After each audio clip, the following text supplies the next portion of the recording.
Welcome to an extra special episode of Cue It Up with the Q Brothers. I'm John Quattrucci. I'm Ralph Quattrucci. Okay, so we have two special guests here. We've brought our good luck charm. Sean Paul Murphy's back for a third episode.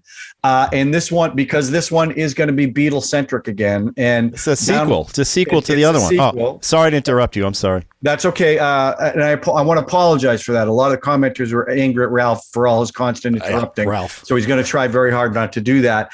We also have a third Q brother, our brother Steve Quattrucci, who we brought on because he's been a huge Beatle fan for a long time. And I recently spoke to him about the documentary and what he had to say. I said, Steve, why don't you just come on the show and say that? Because I think he kind of had the same reaction Sean and I had. I don't know if Ralph had the same reaction. So I just want to tee this up a little bit that when we did this on the last episode, Ralph and I had only seen the first episode of Get Back, where Sean saw all three. So everything we spoke about was based on that single episode. Now I've seen the entire one. Steve has seen the entire one. Ralph has seen most of the entire one when he wasn't falling asleep. So I saw all of one, all of two, and bits and pieces of three. Of course, you missed the best episode. The best episode. I understand, but I like I was telling you earlier, it's just too much Beatles. I'm not such a Beatle maniac that I could sit and watch. It needed. You only watch it if you're a Beatles fan. No. I mean, it's not that I'm not a. Well, Beatles. that's what we'll argue about. I guess. Yeah. Well, before. Okay, so I want to do this first, Steve. I don't want to defend my. You can do that later on, Steve. You and I spoke about this, and I asked you what you thought of it, and I'd kind of like you to just again tell us what you thought about the show, kind of what the conversation you and I had. I'd like everyone to hear it because I found it very interesting. That's why I wanted you on today. So please go ahead. Well, just let me say first, I prefer Quattrucci, not Quattrucci. Oh, okay. We can edit that in post, so we'll fix that. Okay, it's not pronounced that way, but that's fine. It is. There's a pizza place called Bertucci's, and it's the same spelling, CCI. So. Understood. All right. Anyway. Enough said. Oh, by the way. Did you guys call each other before the show to do that? No. Before Steve, I'm sorry to interrupt. John has a little subscription thing he wants to talk about, smashing something or whatever. Let's get that out of the way because our views are starting to go up. Actually, you know what? I'm glad you said that because the last two episodes with Sean especially, we've got a lot more views than we normally get on the show. So obviously, you guys are watching and our subscriptions have also gone up. So I want you to know how much we appreciate that. But please, if you're a first time watcher, subscribe to it. If you've only seen one episode, now you're liking it, please subscribe, hit the share button and slam that like button because it means a lot. And it really does help with the algorithm and we get more views that way. Okay, Steve, now that we get the name straight and we're sucking up to the fans, go ahead. Tell me, what'd you think of Get Back? Well, first of all, Ralph, I didn't see a sweater. I like that. Oh, well, thank you. Very nice. Very nice. It's Beatles cool, I guess. I'm trying to be cool because I don't know how to be cool. But it's very sexual. I don't understand that, Sean. I would not describe it as Beatles cool, but that's fine. All right. What Steve. I found was, to me, it was an insight to because I had never seen the Beatles together in the movies or interviews. They sort of played around a little bit, but it wasn't really more almost staged, where this was them talking to each other, like you and me talk to each other. And to see, to me, the genius of Paul McCartney, just as he's composing songs on the fly, it was just amazing. So the thing that struck me about what you said, because for me, and I think Sean kind of felt the same way, the payoff was the concert on the roof. I mean, everything built up to that concert. So when they actually did the concert, I got kind of chills because like they did a couple takes, so that was kind of cool to see the way they did that and the fun they were having. And also the realization was this is the last thing they ever did in front of a crowd. Right. But you had a different, when you saw it, you had a different take. What was your take when you saw it? Me? Yeah. Because you said something to me specifically. Try to remind me. So okay, well, you're kind of a pussy, Steve, when it comes to certain things. And what do you do a lot? Cry. You cry. I don't. And you listen, told can me. Can I just jump in here? Wait. He actually told me By the way, it brought a tear to his eye. Pussy's not a weak thing. Let's just get that. No. I Pussy mean is that. strength. No, I'm I just just want using to it get as that out of the way. Good. I'm Yeah. using that as. I don't know why you'd make fun of your brother for crying. No. I'm saying he cries at everything. He forgot Don't this. say it like that. He told I'm an me that. emotional guy. Did you I'm tell an me emotional that? guy, and I teared up watching the last episode. I definitely did. So for you, the payoff. Wait, the concert or just the episode itself? Were you blowing through the whole Towards thing? the end, it was the climax of the roof concert. I just sat there and I didn't. It was not uncontrollable, but I'm sitting there and I'm going, "What the hell is this?" Yeah, the room might have been dusty. The room might have been a little dusty, maybe. Wasn't dusty at all, Ralph. Oh wow! No. Now, maybe Sean, what was your? I cried. You did. Yeah. You really did cry. Yeah. I mean, you got emotional. Yes, I did. I think Debbie did too. Wow. Debbie cried as well. I definitely didn't have that reaction. I mean, I was so exciting after watching 6 hours that this is the payoff. The thing that did make me sad, I have to admit this, was you knew they weren't going to do that anymore. I mean, this was it for them as a live band. And that was like, and it was kind of led up to that. But that's interesting. Ralph, did you actually see it or did you sleep through this? No, I saw bits. I try to watch because we're going to do the show. I try to watch the third show and I just couldn't get. Let me just back up a couple of things. I'm an editor. Right. I just felt like it was just way too long. And that's partly because I am not a true Beatle maniac, right? So I found it very interesting to see the breakdowns of the personalities come through, even though Ringo just basically sat there the whole time.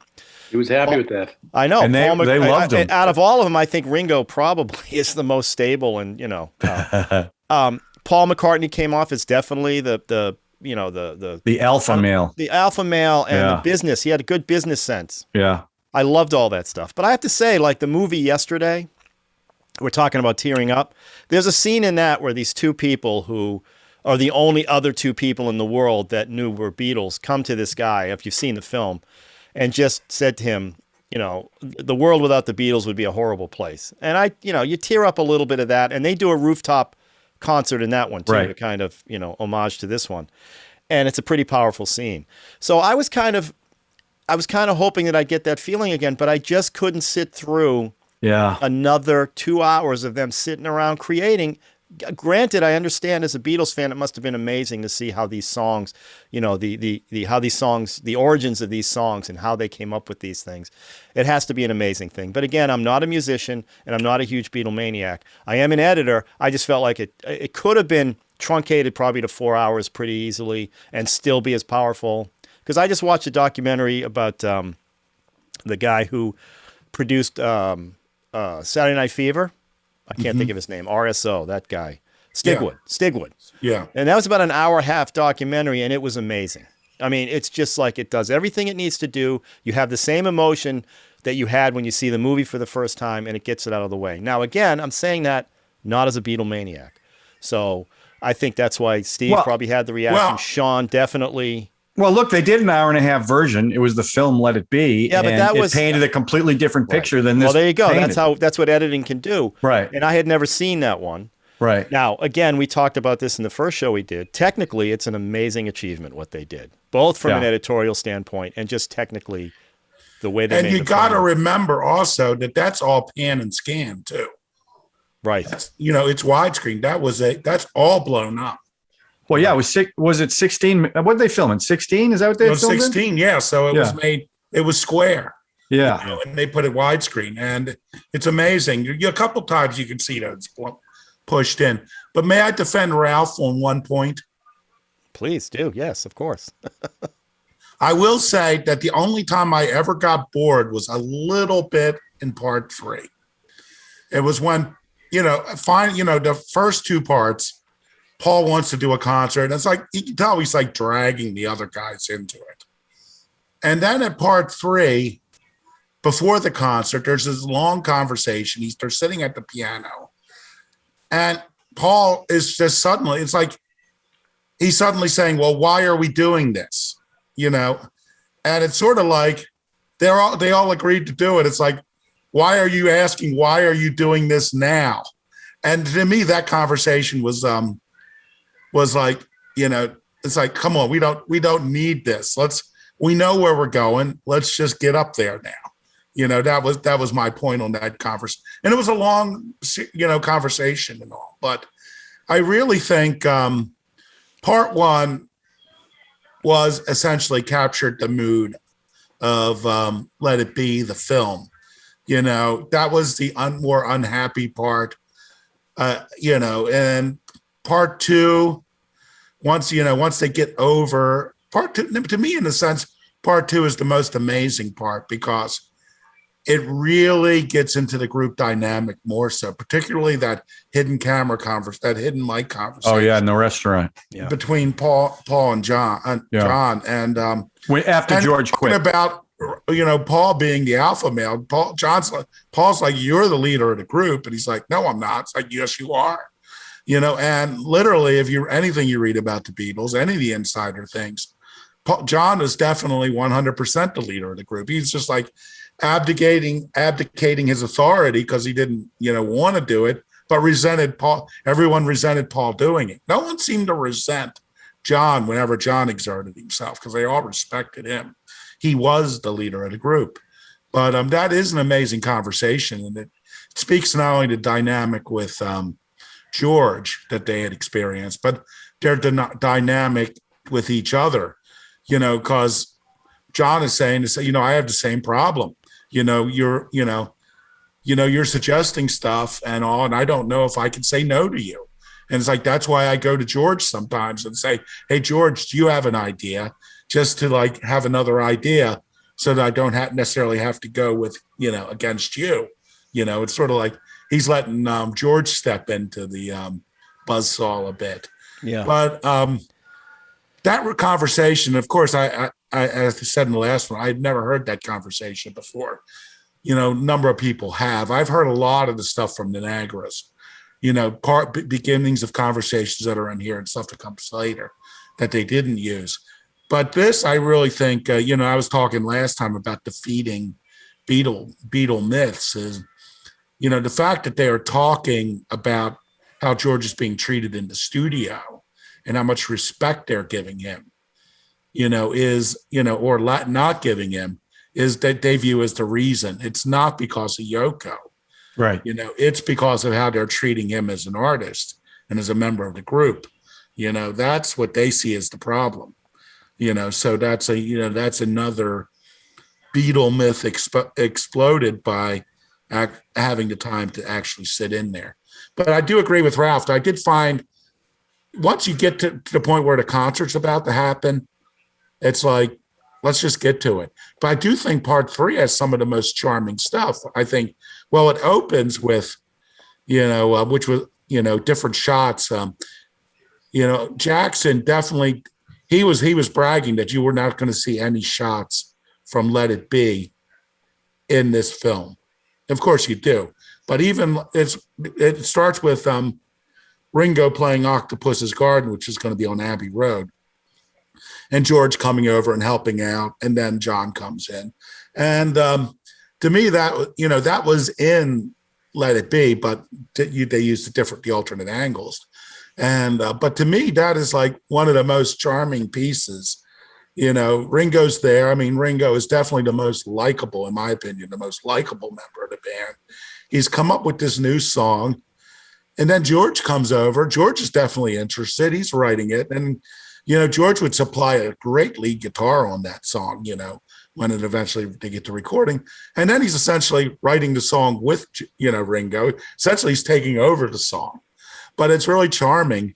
And if you remember from part one and a little bit from part two, when George would bring in a song, John, like when he brought in I Me Mine, John could hardly have been more dismissive of it. Yeah. But while they're over there working, and to me, one of the funniest things you may miss is when music producer George Martin comes in and he's listening to it. He's smiling. George is playing, Ringo's playing. And he goes, Ringo, you learned the A minor. He learned the A minor chords. In a sense, it's kind of a put down. He's a musician. He just learned to use the A minor. but it's also affectionate. It's good natured. And when John comes in, he's like, "Oh, we're learning a Ringo song." John isn't like, "Oh, we don't have time for that crap." And Ringo's like, "I guess you're going to have to play the drums." He's like, "I'm playing the drums," and he just goes over and starts playing the drums. He wasn't at all dismissive of the Ringo song as he was of like "I Me Mine" or anything. And I think if you watch the Beatles, watch their concerts, like when it's time for Ringo to sing a song, the rest of the guys all relaxed and they'd be like smiling and having a good time. And Lennon, who was very stingy with his praise, and most of the stuff he said about the Beatles later were negative. But there's one thing he always would say, he said it, more than once. It's like, Ringo had something, and he was going to be a star, even if it wasn't in music, because he had that something. So for Lennon to say that, you don't hear him saying that about Paul. You don't hear him saying that about George. Yeah, no, and that's what I mean by if you're a Beatlemaniac, all that stuff is just, you're lapping it all up. You're just taking it all in. It just adds to the mythology. Now, I like the second part because Billy Preston comes in. Oh, man, yeah. And adds a whole layer of energy that because you're sitting with these four guys and all that, now this new guy comes in and just everybody's happy to see him. By happenstance, though. I mean, well, whatever. But even the viewers are like, oh, thank goodness we got now something else we can look at for me. And I found that amazing that they were talking about a keyboardist. They needed keyboards, and Billy Preston comes in to visit. And they said, "Hey, why don't you play with us?" Well, and he ends up on the album. He ends up on the roof. There he is right now. Yeah, he's. That was incredible. I didn't know that whole story behind that. Yeah. And I didn't know he knew them back in the days in the caves and stuff, right? Yeah, Hamburg. So he was playing. Initially, he was playing keyboards with Little Richard. Yeah, and they were playing in Germany together. And he was like, Billy Preston was like 15 or 16 years old. That's amazing. In fact, he made, in order for him to leave the country, they had to make Little Richard his guardian. Guardian, yeah. I don't know about Little Richard. He brought an energy. It was amazing to see. Steve, did you feel he brought a pack of smokes for everyone because everybody smoked? Well, yeah, no kidding. Cartons of cigarettes. Did you feel? I mean, there were times, I have to admit, I liked the third one the best because more of the music was polished. So they were doing a lot more of the music prior to the concert. That's why I liked it. There were parts that I found, even as a big Beatles fan, there were parts that dragged on a little bit that probably could have been a little bit tighter, but what did you think about that? I think they were probably trying to fill some gaps, with some extra stuff as part of that sort of conversation that they have. Yeah, conversation, and they're not going back and forth just like you and I talking. And they want, and I've never seen that before. Right. Well, frankly, they created a lot of that with their editing. I mean, yeah. Oh, yeah. Well, I wouldn't be able to tell that. No, most people can't, but yeah, definitely. Even like we talked in the first iteration of this, is they would do this brilliant thing where a conversation would start, and they're using fake shots and stuff, and then they would cut, and now they're back in sync. So they use bits and pieces from different things to create these conversations, which was what I mean by the mythos of this whole thing. Right. It does fill in a lot of blanks for people who were super interested in how, and I liked hearing the raw versions of the songs more than the finished anyway. Well, and they ended up putting them on the record, the raw ones on the record too. Right. And how they just came up with that stuff is an amazing thing. So, I mean, this was a huge hit. But I think the length of it, I mean, each episode was well over 2 hours. I think that aided with you're just a fly on the wall watching the conversation, like Steve said. So I think if it was tighter than that, it probably would have taken a little bit away from that. So that really, I mean, there were times where you kind of wandered a little bit. But like I said, once I got to the third episode, I was all in, anticipating the concert. So, I want to tell you, though. Yeah, go ahead. Watch the 90-minute Let It Be. I tell you what, that bores me. Really? The 90-minute one bores me because you're sitting there watching it and it's purposeless, because what little structure they have of this, they stay true to day by day. Well, what they're working. You know what they're working towards. Right. And I tell you what, they are so sloppy on day one, and they're getting, the first episode, and they're getting so little work done. It's, there's like a tension. It's like, these guys can't get this all That done. was Jackson's brilliant stroke. He put a clock on it. It's like a bomb ready to go off. Well, the and calendar. you're sitting there as a viewer going, "Oh my God, they only have 2 weeks to do this. They'll never get this done. How are they and they that the stuff they created in that 2 weeks is historical. I mean, Yeah.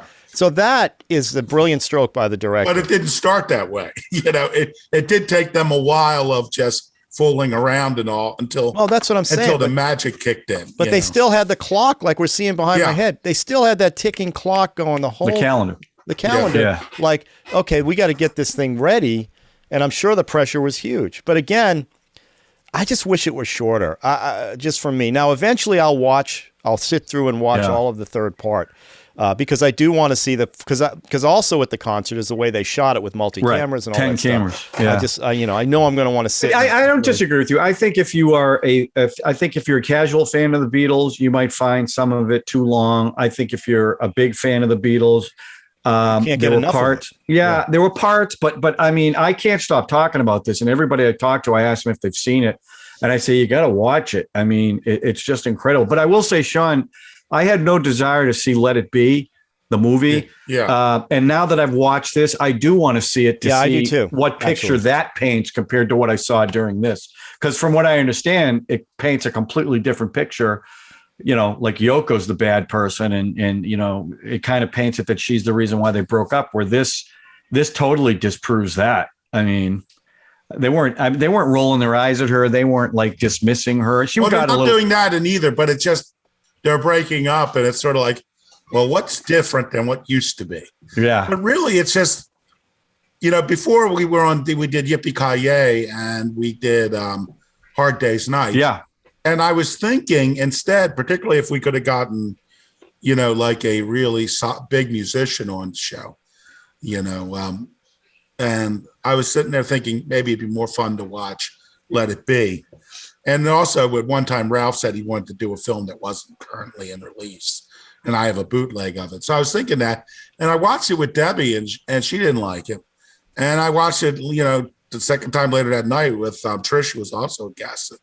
And we're like, this film just isn't any good because it doesn't, it just meanders and there's no sense of motion, no sense of story. Who It's directed like that one? Was that the same? Was it just Michael Lindsay Hogg. So it came out of this session. Yeah, the yeah, stuff yeah, we've yeah. watched for Yeah. 8. Yeah. Okay. So he had the same footage that Jackson had. Yeah. But also too, It was his footage, didn't- wasn't it? yeah. I think so. Well, it's the Beatles footage. Well, I know, but I mean, yeah, he but- shot it all. But in this case, I think he didn't have the power. But by the time he was editing this film, they were already, they already had their stories they wanted to tell. And I don't think he probably had a lot of power. I hear there's one thing they're thinking of releasing is, also Let It Be again, but let it in Michael Lindsay Hogg's director's cut of how he would have released it. Because he didn't have final say. The Beatles had final say on this. And they weren't that actively involved. They were just saying what they didn't like. Is he still alive? I believe he is still alive. Yeah, I just saw an interview with him. Oh, Yeah. So the final concert, which is probably the last 20 minutes of the film. That's the last 40 minutes of the film. Oh, is it that long? Is Yeah. it because this was pretty raw in this documentary? Was it a much more polished version of the concert? Like they didn't do multiple takes, right? Like in this. No, they just showed one take of each song. Okay. And you got to, and you're wondering why they didn't just play 15 songs instead of just 4. You got to remember, they were recording this for an album, Right.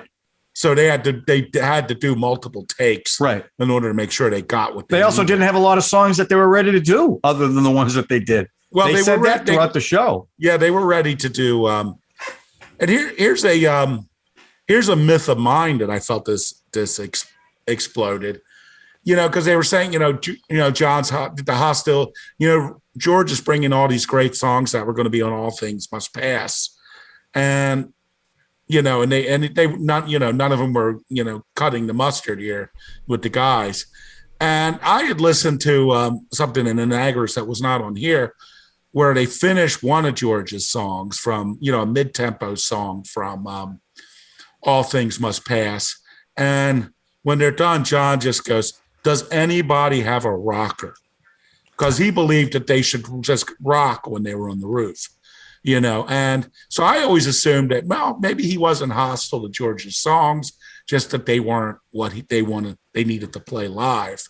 But I tell you, you do see he is really dismissive of George's material. So how many songs did he do in the concert at the end? What? Go ahead, Sean. What? Except he really seemed to enjoy playing For You Blue, where he got to play the lead on that little slide instrument. He seemed to enjoy that.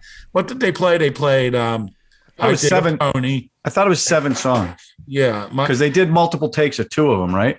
Oh, I think they did. Well, they did. Wait a minute. Now, Don't Let Me Down. Get Back. Yeah. Get Back they did twice. All I Want Is You, which is Dig a Pony. And what was the other one? I've Got a Feeling. And One After 909. And so, I mean, were they recording? So they were recording. Yeah, they were recording for the album on the roof. Yeah. No, but they were recording it in the basement. Right. Oh, I understand, but I know. Yeah. But in fact, they had Chiron that said this track ended up on the album. Right. Yeah. All right. Now, Steve, what made you choke up when you saw the concert? What was it that? I think when you see people together in a different time where they're 20-something years old, they're living life like they're there. You're not really going in the past. It's like they're there today. And in the moment. This is amazing. These guys are just together. They're just amazing. And probably because the deep-seated memories that I have with the Beatles, the John and Yoko naked picture. Do you remember that one? Yeah. Yeah, that was some Louis Quattrucci, our cousin. I remember he was a big Beatles fan. I was a young kid then. It's like, this is something that was new to me. Yeah. So I can just remember Yoko Ono with an enormous pubis. An Easter basket. Yeah. Glorious. This is something that in the back of my mind I always remember. God. Sean this is like Ralph when Clute. Oh yeah. Talking about Easter baskets is tight. Yeah. I don't remember that. Because I'm the oldest of our family, right?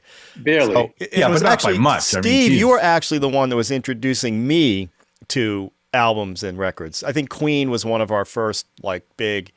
That was Vinny. Vinny Guglauser. What's his name? Vinny Guglauser.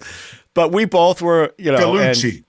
And we talked about this before, but we burned the Young Frankenstein album by playing that thing. And West Side Story, speaking of West Side Story, that album was playing all the time. But I never got, as a kid at that age, so I was in 72, 73, I would have been, 11, 12. I wasn't into the Beatles. I was into pop, radio music. I remember that Billy and Louis Quattrucci had the red album and the blue album, and they used to play that all the time. And that's when I first really got into the Beatles. I never got into the Beatles' later stuff. What's on the red album? Which one is that? Is that their old stuff? It's a compilation. It's their old stuff. It's everything but 1962, 1966. Right. So first album through Revolver. Right. And I tell you what, those are great compilation albums. Yeah. And that's what got me hooked on the Beatles. And then Steve, I wasn't into their later stuff, but he had Rubber Soul. Yeah. I think you had. Did you have Let It Be? I can't remember. Nope. The White Album, Rubber Soul, Revolver. Wow. I was learning to play the guitar back then. Right. And I used to play a lot of the old Beatles songs. Right. He also plays the keyboards too. So one of my kids' favorites, it's something to them, is Blackbird. Yeah. Oh yeah, Blackbird singing on the edge. Let me grab the guitar. So let me ask a question to you musical guys, because again, I always talk about the Beatles for me are Hard Day's Night, Help. I love the old Beatles, Shea Stadium, love that. But from a musical standpoint, and it's not to undermine their songwriting pre their late 60s, but musically, the stuff they wrote, Sgt. Pepper, the White Album, this musically, this was the brilliant stuff, right? When people look back on their songwriting, they look at their later years, not their early years. That's what plays now. If you listen to an album-oriented rock album, you're not going to hear anything earlier than Sgt. Pepper, so. and the people that used in these radio stations that used to play the earlier stuff, you don't hear the earlier stuff, which to me, they were just as good early as they were late. They were better musicians later, particularly I think Paul is an amazing bass player, and he got better and better. And George, was doing some amazing stuff. But as their group harmonies in the beginning, their harmonies were just as good then as they were later. But I'm just blown away. Like I watched this documentary 2 days ago about Robert Stigwood. Yeah.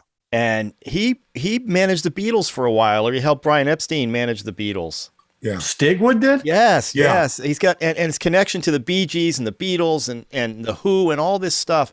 And Steve was saying on the roof, you're looking at these guys and they're 20 something years old. They were that young. And then they think about all the stuff they did after that. Right. Unfortunately, Lennon gets killed, so his, Right. we're all older. We're all older than Lennon was when he died. Yeah, it's an amazing thing. And to think about Paul McCartney with Wings and George Harrison with the Traveling Wilburys and the amount of stuff that Harrison put out after the fact, it's just to see, and that would make me choke up. You're looking at the what's going on with these guys. And what's going to happen now? After this they break up, right? Isn't there a breakup? And right. So all that stuff is just flooding in as you're watching it. And I don't know, Steve, have you seen the movie yesterday? Yeah, I did. I saw that a while ago. Yeah, that's where I was choking up, especially the scene when, I'm sure we can spoil it, but where he meets John Lennon or whoever that guy. Oh was. yeah, that scene was great. Yeah. It's just what the Beatles bring. It's just such nostalgia and such. It's so silly. Well, look. I mean, I just had this conversation 2 days ago with somebody. I don't know why you interrupted me as I was. Let It Be is back on the charts. After this thing came out, the album, really? The album, and I said, talking about the Beatles, who I've always loved. I can't say I'm a Beatles fanatic. I'm an Elvis fanatic more than I'm a Beatles fanatic. But you think about the band and the songs they've written and. Think about groups in the last 10 years. Who are we going to be talking about in 50, 60 years from now? Kanye West? That's what I mean. That's what I mean. Think about that. Nobody, I don't think. I think the Beatles will still be talked about 50, 60, 70, like Elvis, I think too. But you think of a group and all their iconic the Rolling Stones are still what? Performing. But that's not the same thing. Still performing isn't the same thing. I know, but I don't think you're going to see anybody like them. And to Steve's point, when you look at them on the roof, a bunch of kids in their mid-20s who had already been together for 10, 11, 12 years, they didn't look like kids. They looked older than their 20s, right? Yeah. But they still have, most of them have a long life ahead of them after that too, and had already accomplished so much. And then Paul McCartney. Did they know that they were at the end? Did they know that? That was right before the end. Well, here's another myth. They know it was going to be ending. Ringo says, Ringo, because with the directors talking to him, we got to do something grand if this is going to be your last time. And Ringo goes, what makes you think this is going to be our last time? He goes, we've been grumpy the last, you've seen us grumpy, but we've been grumpy for 18 months, but doesn't mean it's the end. Ringo hadn't even met Barbara Bach at that point. Oh. Yeah. What was the album? Well, I mean, what was the album after this? Abbey Road. It was Abbey Road, right? Many people. But here's two more myths. One was they were at each other's throats, right? And then they came back together and decided as a group, we're going to get back together. We're going to play nice and do everything. But if you look at it, you see half the songs on Abbey Road already. They're already playing them here. Right. Abbey Road was just a continuation of these sessions. Right. It's sort of like, okay, we've done the live show. Let's move on. And it was more structured. George Martin was more of a hand rather than Glenn Johns. And, they listened more. But part of the reason they listened more is because Abbey Road was a more complicated album where they were going to bridge a lot of stuff together and all. But, half the songs from Abbey Road have already been played on it. They're working on it. So it wasn't like a reset. Okay, let's get together. And you don't get the sense that, particularly watching this, that they knew that it was over. or the sense that Abbey Road was something different than this. It's sort of like the timeline is so confused. Okay, so Abbey Road's the album that they're walking across the street. Yes. And Paul's barefoot, right? Right. Yeah. And did that start the whole Paul is dead from that moment on, or was Paul is dead? It's earlier? that album. What year is this? So this is the concert happened. This was when? 69. The album, the movie came out in 70. 71, 70. The movie came out in 70. Yeah. Abbey Road comes out later.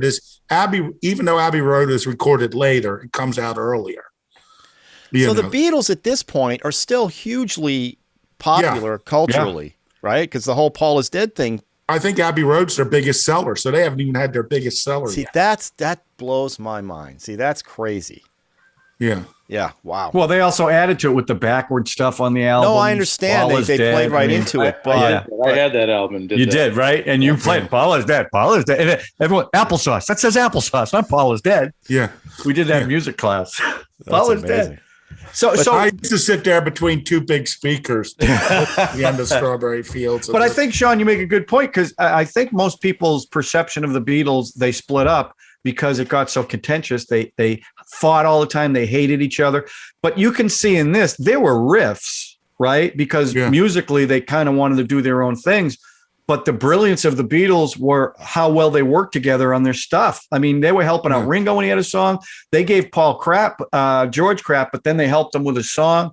And also the reverence. There was one scene where Paul started plucking something out on his guitar, and Ringo and George are just staring at him like, wow, like this is incredible what I'm seeing. So that I liked. It wasn't one thing that split them apart, but you could see the start of it, even though they made a brilliant album right after it, which again is, they were so savvy too. They were so aware of their image and that whole, I don't know which section it was where they, the home movies for when they go over to India. We're India, yeah.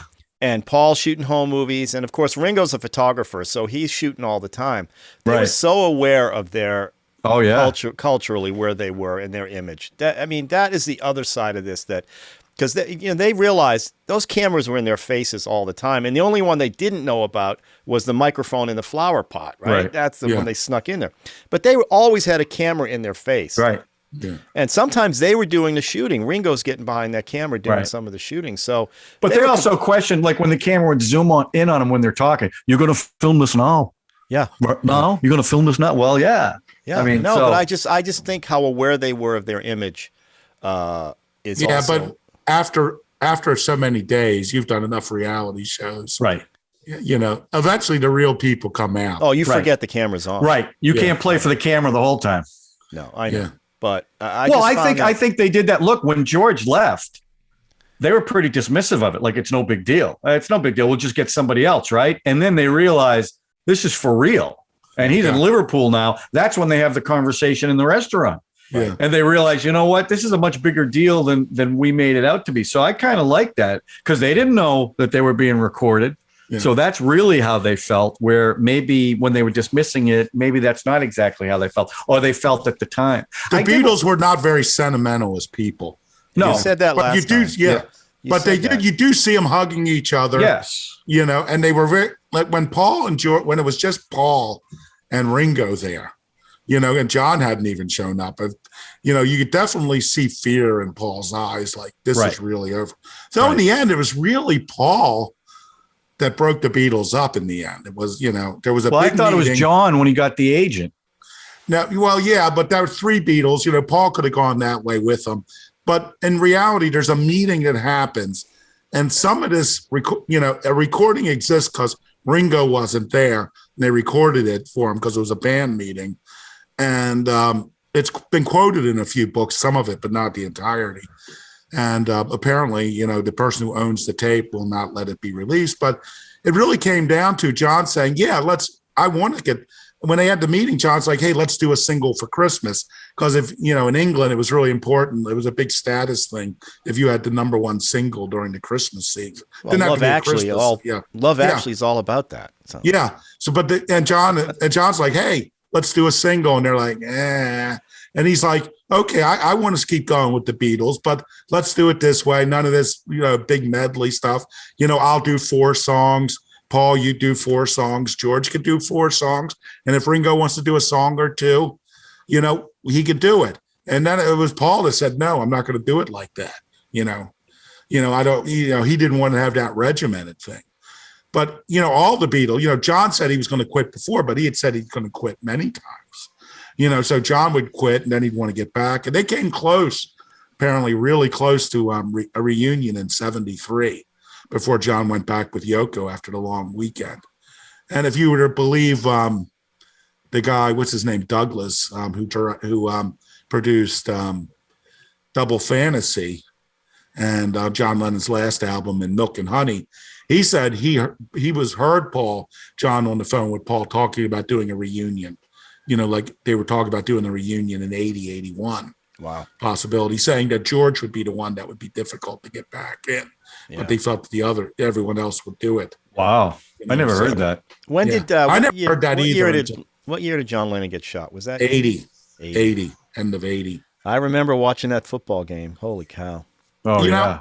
That was that death, Yeah, that was the first time that like a celebrity died. I mean, celebrity dies and you're like, oh, sorry to see that. I enjoyed their work.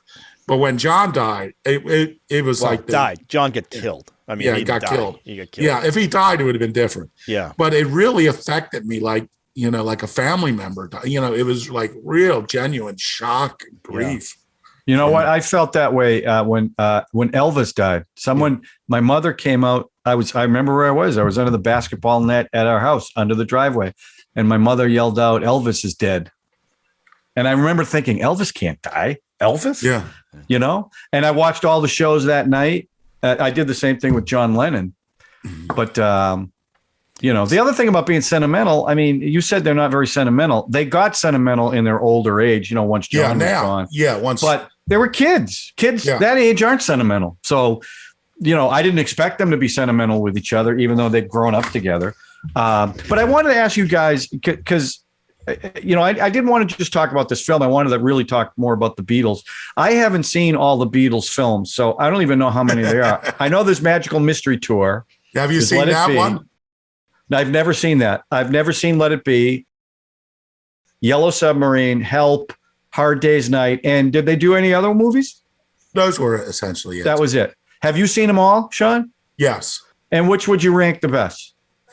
I would say Hard Day's Night's the best, though. It's a better film, but I think Help is more fun.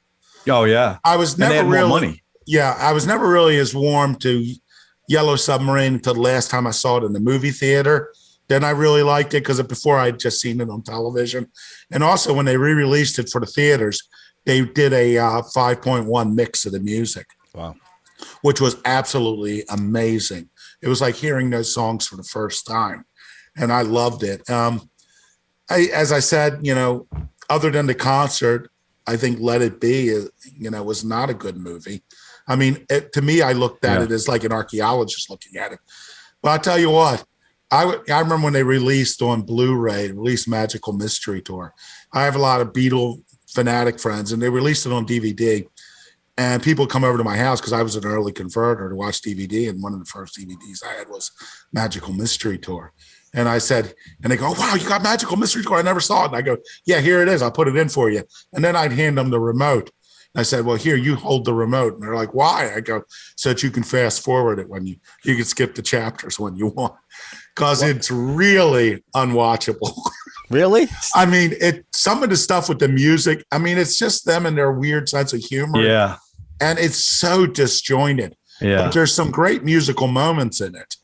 But once you're past the song, like just them driving around in the bus, right? Shoveling spaghetti to a fat woman, all this, the weird stuff is just, it was not a success, But Steve, have you seen all the movies? No. I'm just wondering, are the movies out there to see now?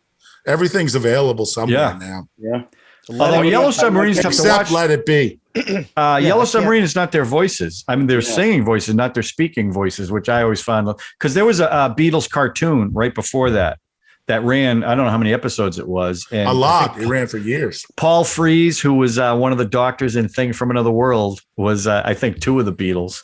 So Now they didn't like Yellow Submarine. They really didn't want anything to do with it. Then after seeing it, they really liked it. So they filmed an epilogue of them live action. So they ended up really liking it.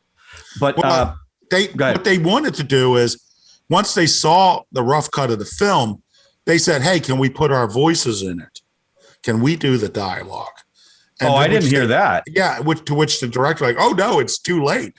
Because unless they were going to get the exact same timing, it's an animated movie. Right. So unless they were going to do the exact same thing, it was just going to be. And it was written by Eric Siegel, who wrote Love Story. Love Story, right? And they really liked the what's it, pop art? What did they call it back then? Thing of it. I mean, there's a lot to like about it. Well, it's funny. I just read an article on this that the animator that they wanted to use, they kept putting them off. Mm-hmm. So he finally quit. And before he quit, he drew all these cartoons, the blue meanies, the glove, as a form of protest. And the director comes in and looks at it and goes, "This stuff's great. You can be the art director for this whole thing." And he ended up doing all of it with all that stuff, which I thought was kind of cool. Steve, now, what's your the ones you've seen? I know you've seen Help and Hard Day's Night, right? Yeah, it's been a long time. I think I probably like Hard Day's Night from what I can remember. Yeah. How about you, Ralph? I know you're not a Beatles fan, but the only one I saw was Hard Day's Night. You haven't seen Help? Maybe I don't remember though. I don't like the irreverent. To me, what I liked about Hard Day's Night was you were getting a slight a day in the life, but a slight look at them naturally. I mean, I know it wasn't when they're playing cards and stuff like that. It was playful. No.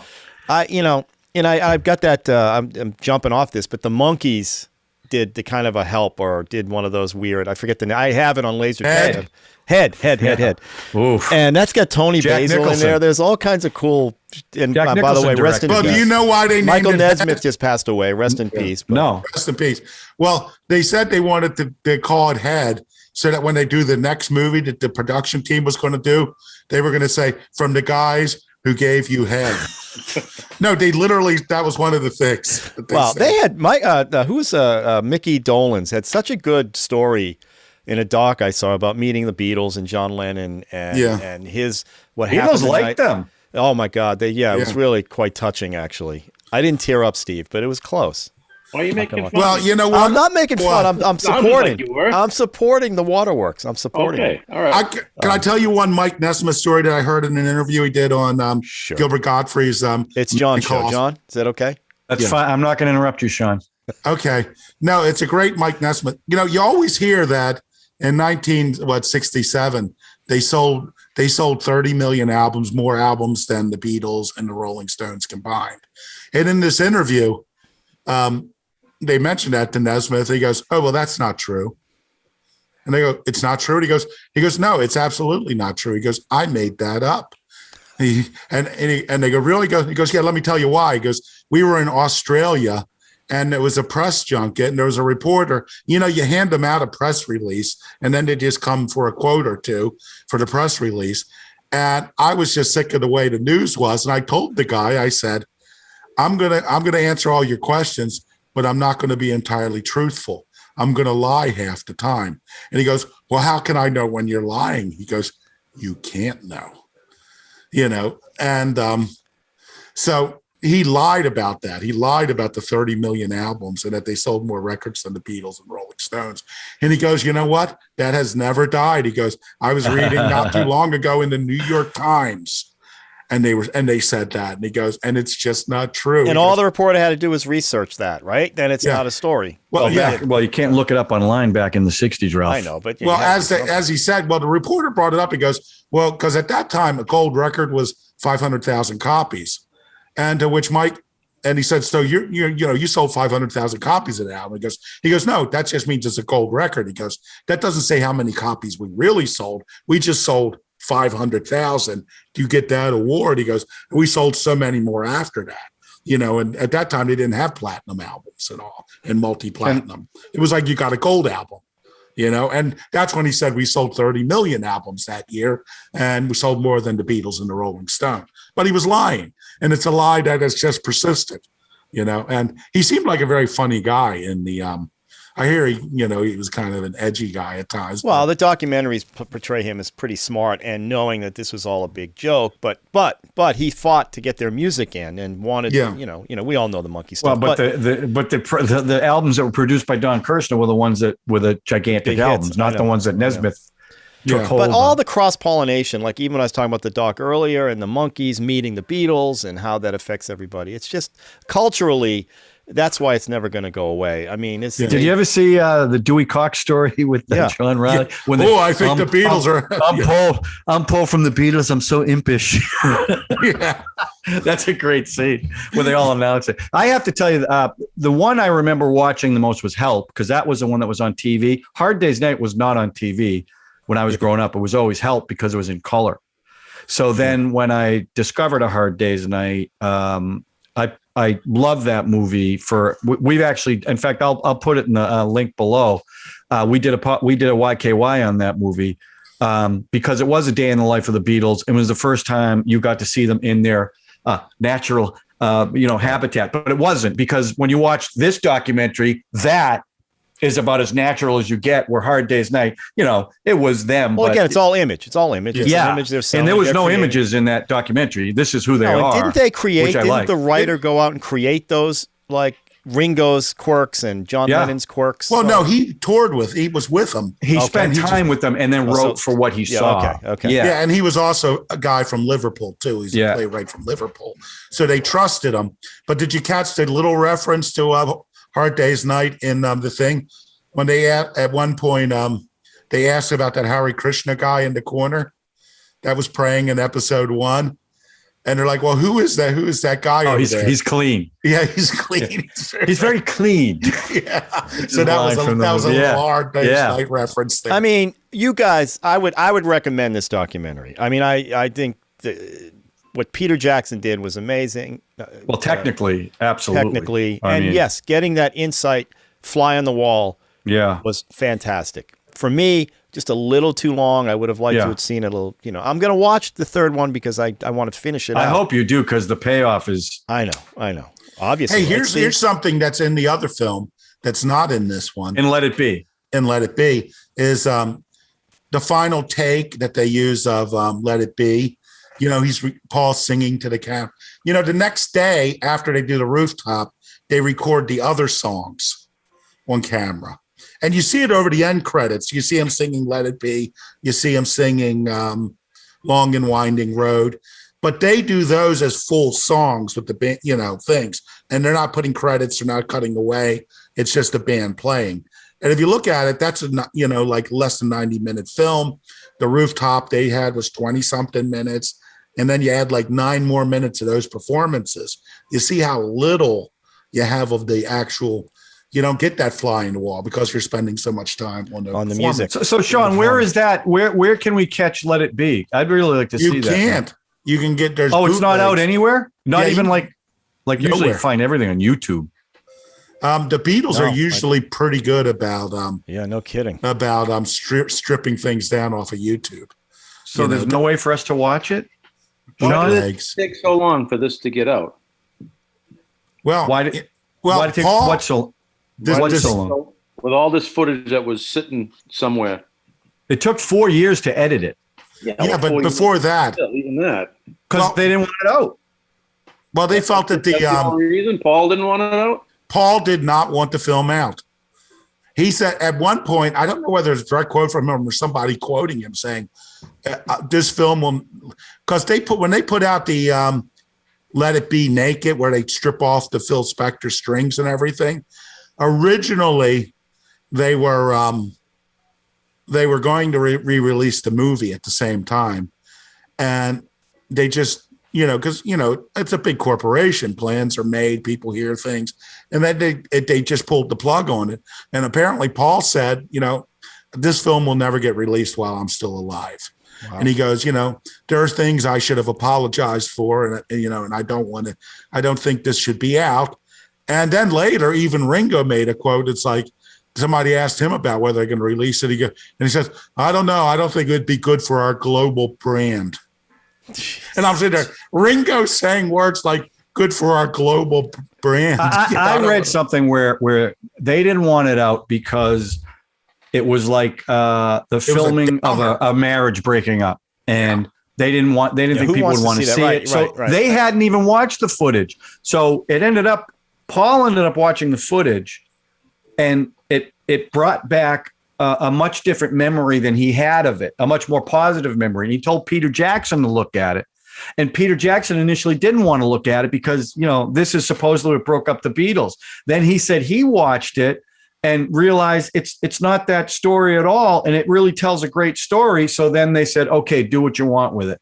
And he did. And which I'm glad he did. Because I think Ralph's right. If you're a true Beatles fan, you're going to watch the whole thing and you're going to love 90% of it. There are times when it does drag a little bit. I'm not going to lie. You might wander.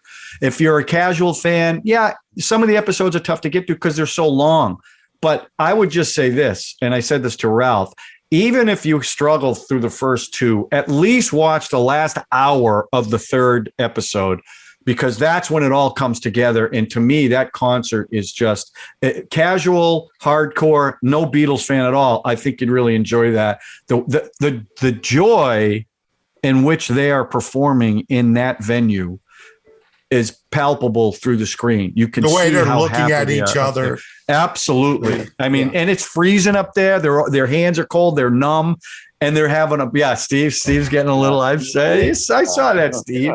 So, all right. Well, listen, we've gone an hour and 15, Ralph. I assume you don't want to do Stream Quest because we've gone on. But you know what? Let's do Stream Quest. Have you got the logo? No, I can't. Oh, you got to do it in post. Right. No, we don't need to do Stream Quest. We'll do that next week. We've been an hour and 15. That's good.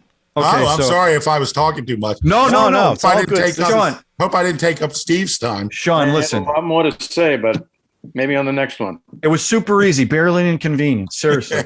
No, it was tight. It was very tight. Not really. It's an hour and 15 is not tight. Okay. Well, we did our best not to interrupt this time. That's why it went longer. And listen, comments, good or bad, we don't care. Just keep commenting, all right? Because we appreciate you guys watching, and that's why we ask you to subscribe.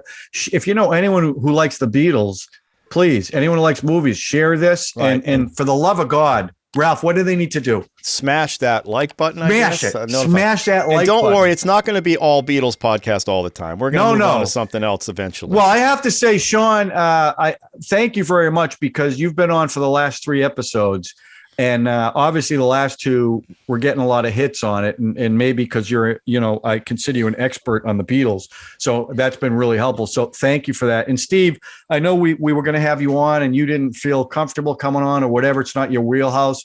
But after talking to you about the film and listening to what you're saying, so just say that because it tells, a Beatles fan will appreciate that. So and by the way, I just also want to say this. Not too long ago, my brother there had open heart surgery. Okay. Not me. So how long ago was that, Steve? I had my surgery the end of August. The end of August. And he kicked Ralph and my ass in bowling. He hadn't bowled in 3 years. It's awful. He's got a scar. I don't know. You don't want to show it. We won't make it unless you want to. Up a little higher, up a little. There's the start of it. Oh. Yeah. There's the start of it. There you go. Oh, that's real surgery. He had real surgery. Cracked the ribs open. Cracked him open. But I'm 95% back to my old self. So yeah, that's good to hear. He's doing really well, and we're all thankful for that. But I really appreciate you coming on. I hope you don't have a heart attack or anything if the Patriots end up at the Super Bowl. Oh, how about the fact that we're even entertaining that thought with this Patriot team? That's tight. How about tight? The Ravens like falling apart. Is Jackson out for a while? That's unusual. He got hurt. Just keep Tucker. Tucker should score all your points. He's doing it anyway. We would have won against Cleveland if they didn't go for the 2 points. Right. Jeez, Tucker's an automatic. We would have won. I'm gonna out coach everybody. Who is hoping for a Brady Tampa Bay Patriots Super Bowl? I mean, come on. Okay, I will tell you this. I'm rooting for Brady because my Brady football cards are all going up in value every time he throws a touchdown pass. So, but I would love to see this Patriot team win because when they started out 2-4, people here were all grumbling. And I think this is Belichick's best coaching year too. I really do. It's incredible. That Buffalo game, to have the patience to keep running the football and nothing else. You got to love that guy. So I'm excited either way. I don't know if they're going to make the Super Bowl. I think Kansas City's the best team in the AFC, but it's going to be interesting. I think Brady. I think they're going to the Super Bowl. Tampa. I think they're. I was going to beat them. Well, hopefully we'll be having in the next couple of weeks a former 9-year KC Chiefs. That would be player awesome on YKY. So. And then we can have a virtual Super Bowl party. He's going to talk about football films. Yeah, right? It's football films. He's going to talk. I asked his famous 40. one. And I'll tell him it's just a departure, but he wants to say it's what is it? Any Given Oliver Sunday? Stone one. I think most football players would probably agree that that's the one they want us to think the NFL's really like. Yeah. But which one is the most realistic? I think it's going to be not semi-tough. North Dallas 40. That one. Yeah. So, I love that film. That may be my favorite. That's the sentimental spot for Longest Yard. Which one? Original. Yeah, of course. Which one? Who would ask? Oh my God. That's like talking about the new West Side Story, Ralph. Please give me a break, will you? All right, everybody. Listen, thanks again, guys. Really appreciate you guys coming on. Appreciate you guys for watching. Yeah. And we'll see you next week. We're going to do another one next week. So we will see you next week. Have a great week, everybody. All right. See ya. See ya.